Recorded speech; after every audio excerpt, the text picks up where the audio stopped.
Bonjour.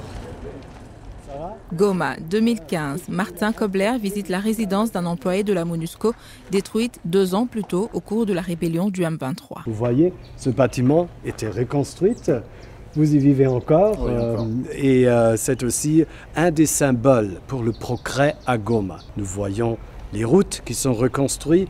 Nous avons plus de routes qui sont asphaltées. Nous voyons sur les marchés les mamans qui vendent des marchandises, qui viennent de Rutshuru. Et c'est tout le résultat aussi d'un travail de la MONUSCO. Le retour de la paix permet un essor culturel à Goma. Ici, Martin Kobler assiste à la performance d'une compagnie de danse, le signe, selon lui, d'une ville libérée de son passé trouble.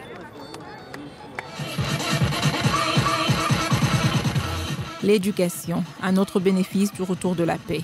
Martin Kobler l'a rappelé au cours d'une campagne pour l'inscription de tous les enfants à l'école. Pour lui, il n'y a pas de scolarité sans paix. L'aéroport de Goma, autrefois détruit par une éruption du Nyiragongo, il a été reconstruit et constitue aujourd'hui un tremplin pour le développement économique de cette ville. C'est très important d'avoir l'infrastructure.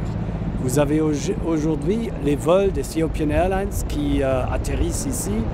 Vous avez une connexion à Addis Abeba, aux autres pays ici de Goma. Ce n'était pas le cas il y a 2 ans quand je suis arrivé ici. On a des vols commerciaux, on a un développement économique parce que c'est très important de lier Goma et la région de Nord Kivu au monde.